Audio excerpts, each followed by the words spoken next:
fully alert.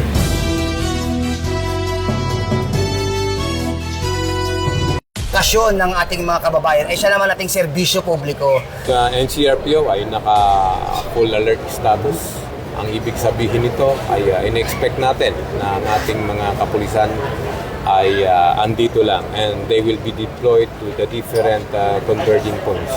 Ang priority nating deployment of course ay yung mga bus terminal, mga simbahan, mga malls or any other places kung saan may heavy convergence po ang ating mga kababayan. And sa ating mga kababayan, wag po kayong mag-alala dahil sisiguraduhin namin ang inyong kaligtasan. And ang may papayo rin po namin ay of course kung tayo po ay bibiyahe sa mga kanya-kanyang probinsya, siguraduhin po natin na ang iwan nating mga kabahayan ay fully secured. Kung hindi man ay dapat ipagpilin natin sa mga pinagkakatiwalaan nating mga kapitbahayan ng ating mga kabahayan. And of course sa pagbiyahe natin, palagi po tayong mapagmatsyag at maging alert at ipagbigay alam sa pinakamalapit na kapulisan kung may nakikita tayong kakaiba sa ating paligid. Again, mga kababayan, good luck po at enjoy your vacation po sa pag-uwi sa mga probinsya.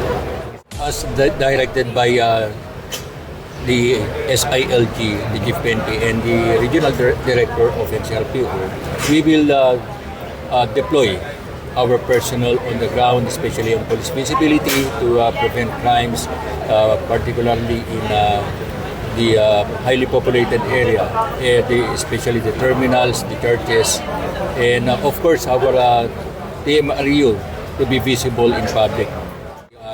Open ang pulis natin.